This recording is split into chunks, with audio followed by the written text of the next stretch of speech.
Hey guys, and welcome back to PXH, also known as PureXHeart. Chris here, as usual, this time with the worst of everyone's favorite year, 2020.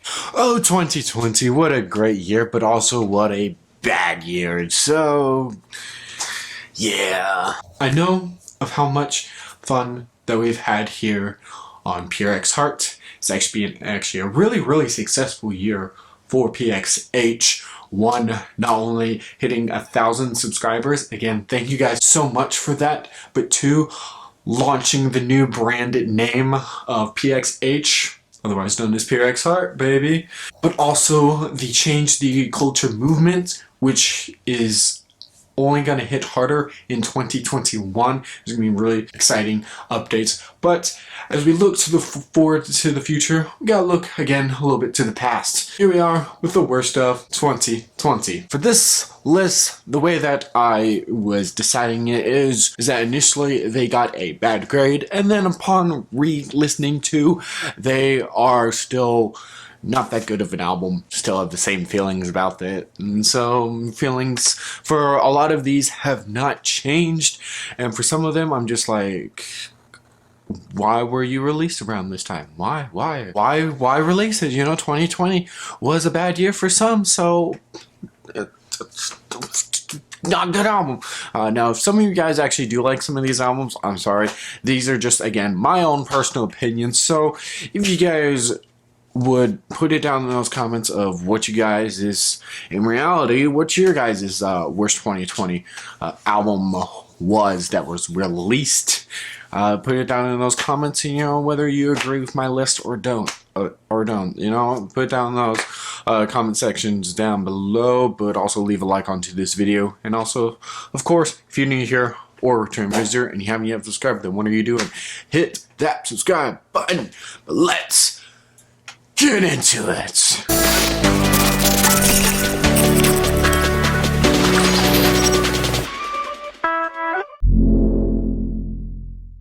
Starting our list with number 5, we have Citizen of Heaven by Torrin Wells.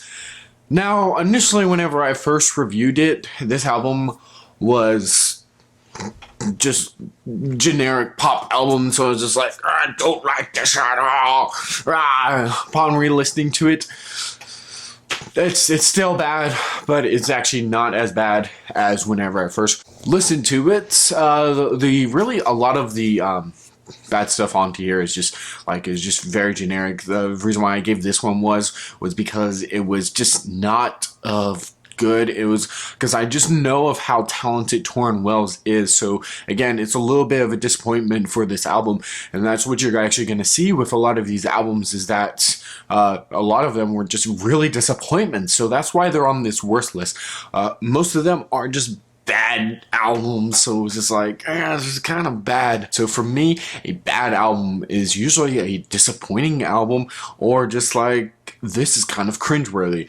This Torrin Wells falls into both categories. Some of these songs are like really disappointing, but some of these songs are just really cringe-worthy. Close is one of those songs where it's just like, it's a little bit cringeworthy the more that you listen to it, and the more that you actually look at the lyrics. Citizen of Heaven is just generic pop song that wants to be a Royal Taylor song. This was initially my lowest album ever to be reviewed on the channel. It was actually really shocking, because it was also one of my highest rated videos for actually a long time. It was one of very quick turnarounds for quick videos. So that's actually really surprising. But as you can see, this makes my number 5 list. It's just, you know, a disappointing album. Meh.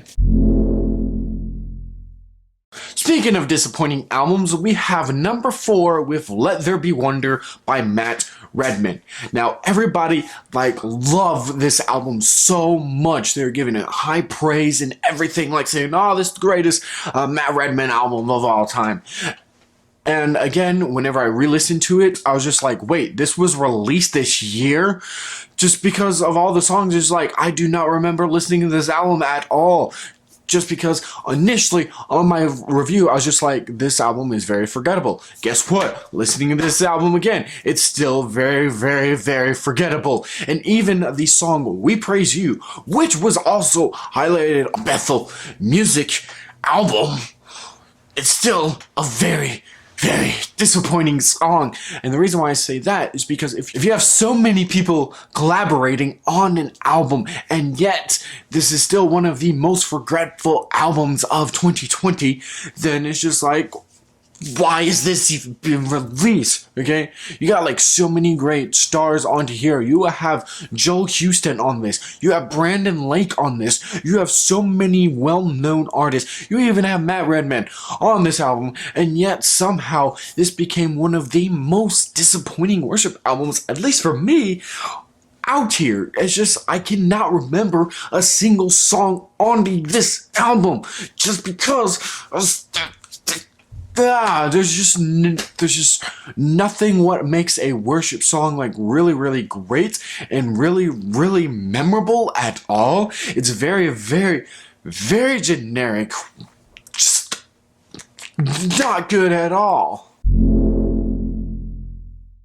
Number 3, The Things That Got Us Here by Sidewalk Prophets. Again, another disappointing album, just because I know of how well Sidewalk Prophets is as a vocal artist. You Love Me Anyway is still very, very impactful as a song. And yet, again, with the album that's just like, meh. Like, this is the good album if you want to just look at it from their own point of view.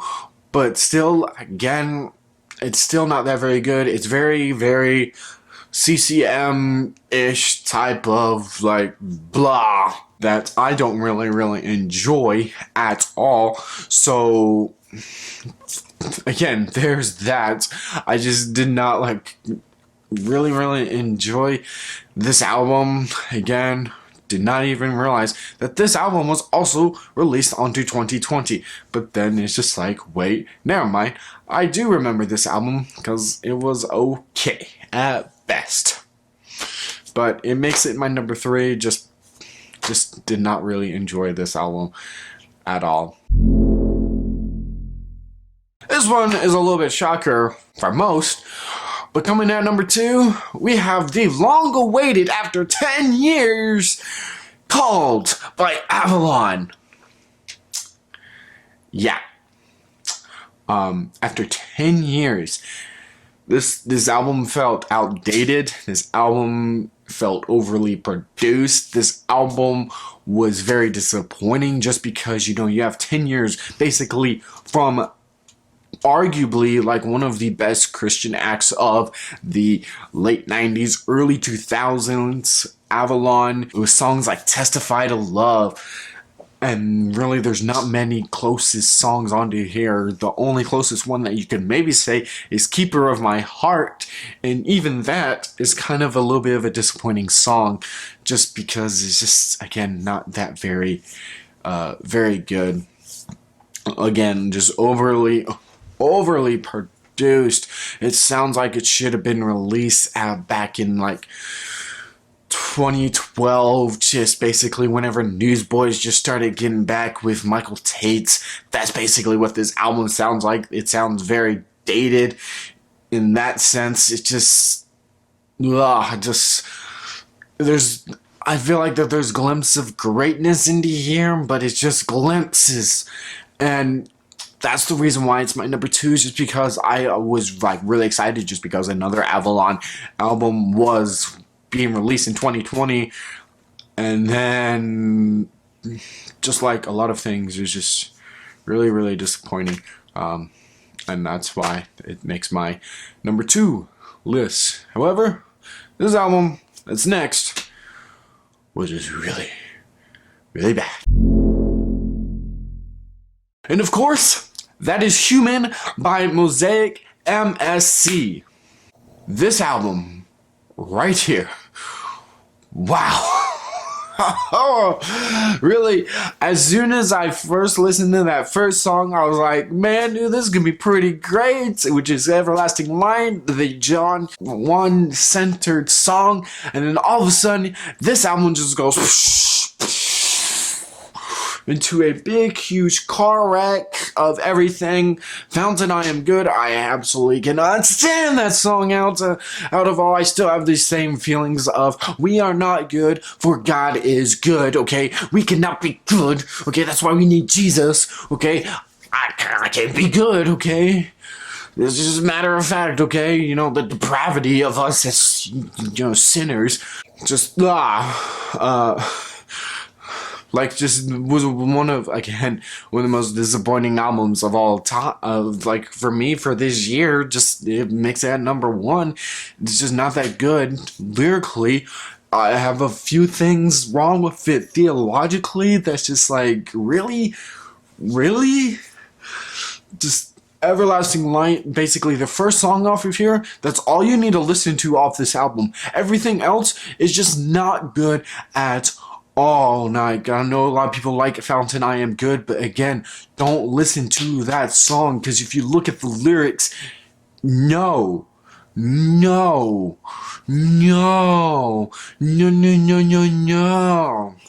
just, it's just, I do these reviews just so you guys can actually listen to some really theologically based songs, and just this album just was not it. That's why this is like my number 1 album, just because theologically it was not good.